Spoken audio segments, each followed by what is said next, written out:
Okay, so I am reading adjustment number 4. Adjustment number 4 में क्या दिया है students? Creditors agreed to reduce their claim by 20,000. By means profit loss, 20,000 से कम कर दिया है. टोटल क्रेडिटर्स कितना दिया था हमको? 1,40,000. 1,40,000 में से creditors have reduce how much? 20,000. तो वो 20,000 का एंट्री हमको प्रॉफिट है ना, लायबिलिटी कम हो रही है. सो मैंने आपको बोला था लायबिलिटी बढ़ेगा तो क्रेडिट करने का, और कम हुआ तो क्या करने का? डेबिट करने का. Because liability have a credit balance. Credit add होगा. डेबिट हुआ तो क्या करना है? लेस करना है. डेबिट हुआ means less. So creditors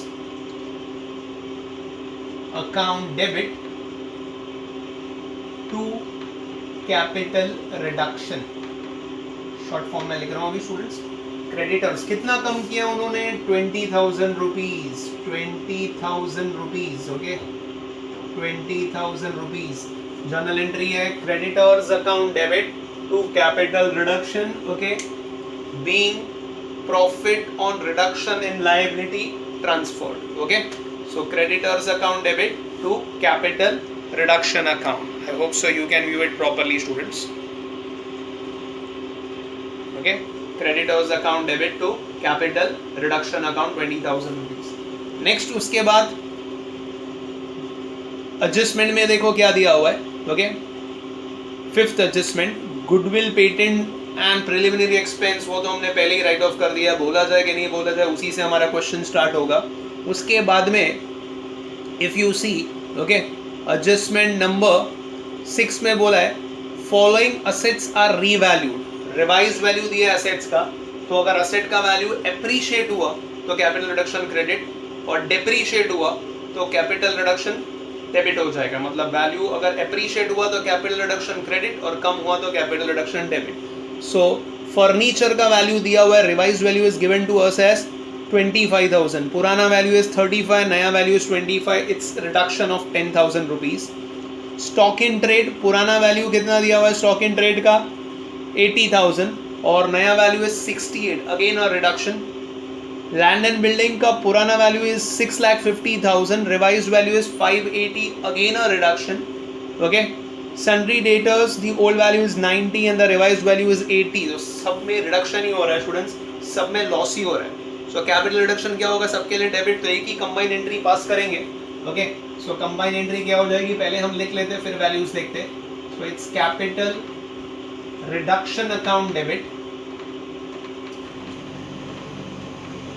to, one by one यहाँ पर सब लिखते जाते. कौन से दिया हुआ है? प्लांट मशीनरी तो हमने इनको दे दिया डिबेंचर होल्डर्स को, तो वो तो नहीं आएगा. ओके, सो क्या क्या है? सबसे पहले land and building. Short form में लिख रहा हूँ students. Land and building stock is given to you, debtors is given to you. और कौन सा एसेट दिया है स्टूडेंट्स? फर्नीचर दिया हुआ है. ठीक है, furniture. Okay, so land and building, stock, debtors and furniture. अब कंपेयर करना है ओल्ड वैल्यू और न्यू वैल्यू से, और डिफरेंस फाइंड आउट करना है. तो अभी जैसे मैंने लिखा है मैं वैसे ही देखते जाता हूँ. Land and building is old value was how much? 650. Old value was 650 and the revised value is 580. तो difference is how much? 70,000. I am directly writing the value students. वो कैलसी पे आप कैलकुलेट कर सकते हो. 650 minus 580 that gives you 70,000. Stock का old value कितना था students? What is the old value of stock? 80. Yes, stock का वैल्यू भी हम लोग देखेंगे स्टूडेंट्स. स्टॉक का वैल्यू कितना दिया हुआ है? Old value is how much? 80,000 and revised value is 68,000. तो डिफरेंस इज 12,000 rupees.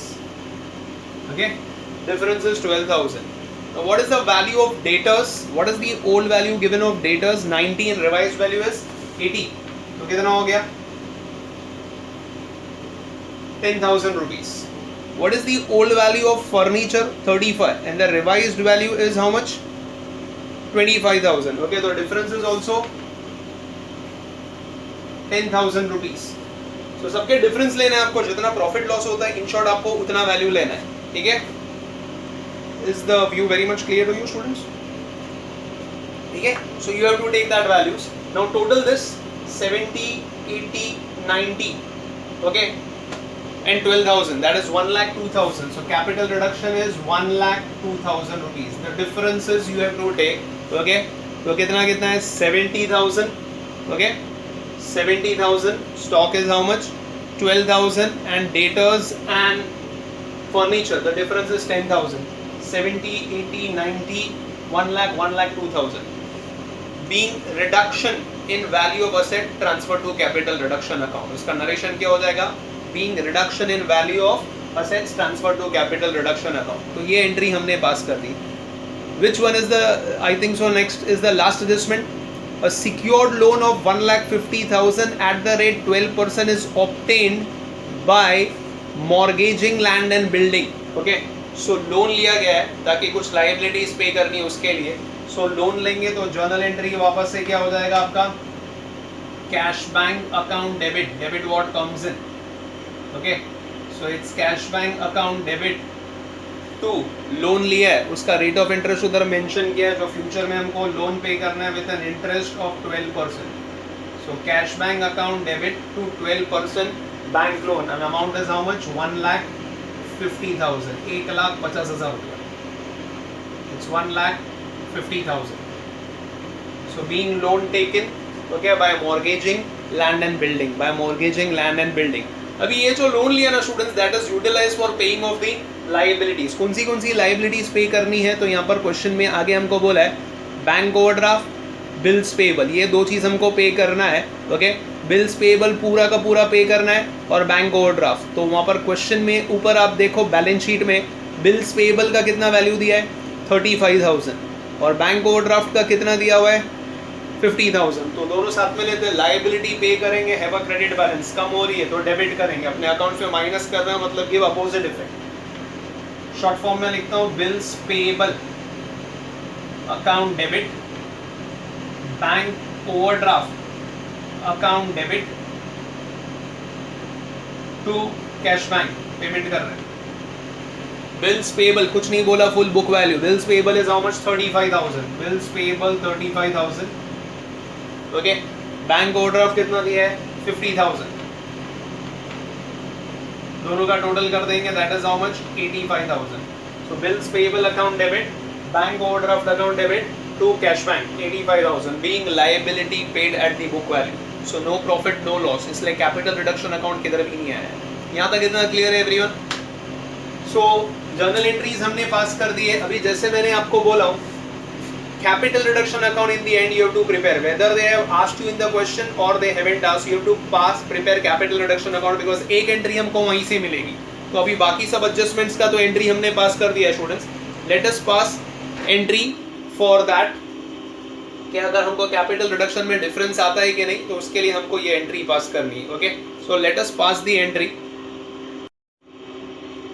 और स्टूडेंट्स एक एंट्री हम लोग भूल गए. ओके, दैट इज वो रिकंस्ट्रक्शन एक्सपेंस का भी है, हम इसके साथ में कर सकते थे बट सिंस अभी यहाँ पर नहीं किया है तो उसका अलग से एंट्री पास कर देता हूँ. तो रिकंस्ट्रक्शन एक्सपेंसेस लास्ट एडजस्टमेंट में बोला है 15,000 पे किया हुआ है. So what will be the entry for that? It's a loss. So capital reduction account debit to cash bank, you are paying it. So cash bank कितना अमाउंट है? 15,000. सो मैंने चेक कर दिया, अभी सब एडजस्टमेंट की एंट्री हमने पास कर दी. ये एंट्री आप इसके साथ में कंबाइन भी कर सकते थे, bills payable, bank overdraft, capital reduction to cash bank.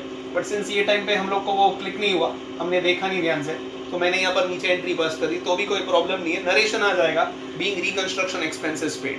तो इसके साथ में होता तो being liabilities and reconstruction expense paid होता. तो ये एंट्री हमने पास कर दी. अभी और एक एंट्री आती है कि नहीं, उससे वो हमें कैसे पता चलेगा? By preparing capital reduction account. As I told you, पूछा जाए कि नहीं पूछा जाए, कैपिटल रिडक्शन अकाउंट हमें बनाना है इधर. अगर डिफरेंस आएगा, मैं जैसे आपको बोला, या तो वो टैली होगा या क्रेडिट साइड हैवी रहेगा, डिफरेंस आपको डेबिट साइड पर आएगा. और अगर डिफरेंस डेबिट साइड पर आया तो आपको एक एंट्री पास करनी पड़ेगी फॉर कैपिटल रिजर्व्स वाली, वो एक एंट्री पास करनी है. एक एंट्री की जगह हमेशा छोड़ने का. And let us prepare capital reduction account. So capital reduction account हम लोग यहाँ पर प्रिपेयर कर लेते हैं students. Let us do the post. ठीक है, तो हम लोग पोस्टिंग शुरू कर दें. पहली एंट्री है कैपिटल रिडक्शन अकाउंट डेबिट. सो कैपिटल रिडक्शन अकाउंट के डेबिट साइड पर जाएंगे, जैसे मैंने लेजर में आपको सिखाया है. सो यहाँ पर क्या आ जाएगा? To goodwill, to patents, okay, to profit and loss, to preliminary expenses. तो कैपिटल रिडक्शन डेबिट हो रहा है तो you will go on the debit side and you will give the credit वाला रेफरेंस। गुडविल कितना दिया हुआ है स्टूडेंट्स आपको 25,000। पेटेंट्स कितना दिया हुआ है 15,000। प्रॉफिट एंड लॉस कितना दिया है 8,20,000 और प्रिलिमिनरी एक्सपेंस कितना है स्टूडेंट्स 45,000।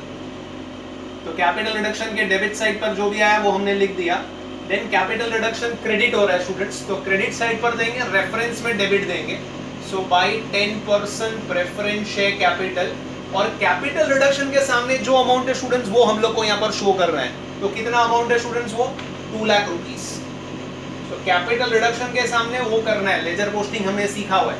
यहाँ पर भी कैपिटल रिडक्शन क्रेडिट हो रहा है तो डेबिट क्या हो रहा है इक्विटी शेयर कैपिटल, और कैपिटल रिडक्शन के सामने कितना अमाउंट है वो हमें देखने का है। कितना अमाउंट है यहाँ 2 लाख था, यहाँ पर कितना है 8 lakh. This is 8 lakh. Next entry capital reduction debit हो रहा है तो डेबिट साइड पर देंगे स्टूडेंट्स कितना दिया हुआ है, और क्रेडिट क्या है to cash bank, that is how much 40,000। Okay, then capital reduction is credited, you will go on the credit side by plant and machinery, कितना है 50,000 प्रॉफिट हो। ओके, यहाँ पर there is no capital reduction account तो posting में नहीं आएगा इधर।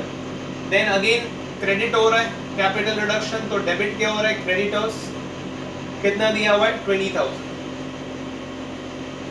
ओके, उसके बाद 1 बाय 1 असेट्स दिए हुए, अभी वो सब असेट्स आप लिख सकते हो। अभी since there is a shorter space so I am writing sundry assets करके मैं लिख देता हूँ। कितना अमाउंट है 1,02,000 रुपीज। ओके, एग्जाम में हम पूरा डिटेल में लिखेंगे, अभी सिंस यहाँ पर थोड़ा लिमिटेशन ऑफ स्पेस है। Otherwise to land building, to stock, to debtor, to furniture, हर एक चीज दिखाना है आपको। ओके, ऑल्टरनेटिवली सन्ड्री एसेट्स लिख सकते हैं, बट बेटर है आप पूरा डिटेल में लिखो, ठीक है। उसके बाद में अगर आप देखोगे तो नेक्स्ट 9th एंट्री में there is no such capital reduction. Okay, 10th entry में भी नहीं है, 11th एंट्री में है स्टूडेंट्स कैपिटल रिडक्शन डेबिट हो रहा है। सो इधर आ जाएगा टू कैश बैंक, कितना अमाउंट है, okay that is 15,000 rupees, right everyone, it's 15,000। Reconstruction expenses पे किया है। अब इसको क्लोज करोगे तो मैंने जैसे बोला या तो वो टैली हो जाएगा या डिफरेंस आपका कौन से साइड पर आएगा, डेबिट साइड पर आएगा। कभी भी डिफरेंस आपका क्रेडिट साइड पर नहीं आएगा, दैट इज फॉर श्योर। तो हम इसका टोटल करके देख लेते हैं स्टूडेंट्स कितना दिया है उसका टोटल। ये स्टूडेंट्स अपना टोटल आ रहा है इधर का 10,70,000, डेबिट साइड का टोटल माइनस करेंगे, difference is comes as 8,000 rupees. As I told you हमेशा या तो वो टैली होगा या तो डिफरेंस डेबिट साइड पर आएगा, क्रेडिट साइड पर नहीं आएगा। तो उसकी एक एंट्री और इधर मैंने पास कर दी है। तो journal entry will be capital reduction account debit to capital reserves, 8,000 rupees इधर ट्रांसफर कर देंगे। नरेशन रहेगी being balance on capital reduction account transfer to capital reserves account, being balance on capital reduction account transfer to capital reserves account. I hope so ये question आपको अच्छी तरह समझ में आ गया। ओके